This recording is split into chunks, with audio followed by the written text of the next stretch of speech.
Critics charge that Washington places too much emphasis on confronting China militarily. We are mindful and taking account of the growing Chinese military capabilities. The United States has been the major naval power in the Pacific since World War II. And we recognize, in the United States, that China has to play a role in the security framework there. China was, as Napoleon said, was sleeping, and it went through a number of upheavals. They're back as the Middle Kingdom now, and in every regard, they're flexing their muscle. Once a nation gets additional capability, it's been almost axiomatic in history that it starts to reach out more. So I think that we don't want to contain China, but at the same time, we don't want China to do more than a safe and stable world would expect or want. All of us who have dealt with the Chinese government over the years have bumped up against a deeply held suspicion that the West, led by the United States, seeks to contain China, to isolate China. Graham Allison just wrote a book about this. Graham says in the last 500 years, we've seen this emerging status quo thing about 20 times. He says, you know, we always manage to get from the old equilibrium, pre-emergence, to the new equilibrium, post-emergence. That's good. The dark plot is that in about 3 out of 4 cases, the way we get from the old to the new equilibrium is through a process that goes by the popular name global war.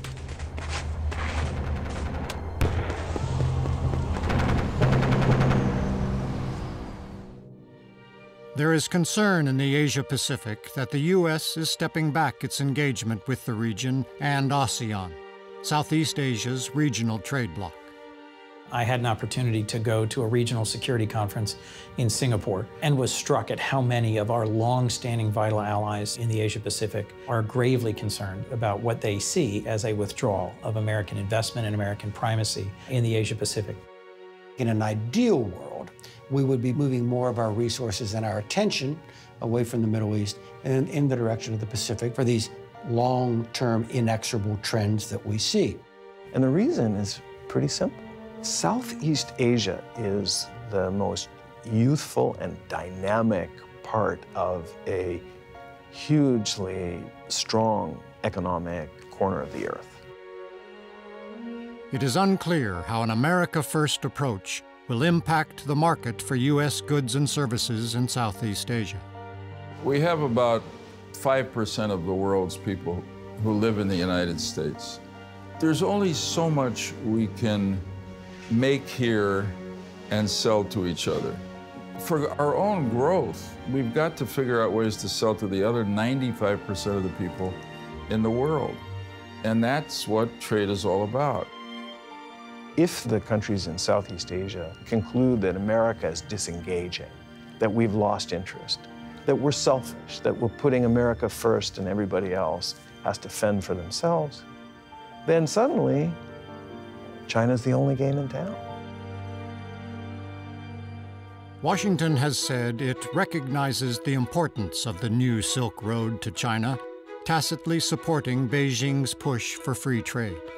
The United States, over the course of its most recent history, has really tried to take into account what other countries need in order for them to rise. I don't believe that trade and international economics is a finite pie and zero sum. I don't think that there is a sense of support. However, I think that there is a growing acknowledgement that China is a major player in the global economy and that the only way to influence those institutions will be by working with them. What we should be doing is supporting it to the extent that we can and making sure that the Chinese terms for these projects, let GE, let Bechtel, let Halliburton, let other big US companies that are capable of adding lots of value to those projects participate. And that's the dog that we have in the fight. As the Chinese proverb goes, when you are riding a tiger, it is hard to get off. It seems that while Beijing is pursuing its policy of expansion, Washington is redefining American interests, leaving the world's 2 most powerful nations at a crossroads which may shift global power dynamics for decades to come.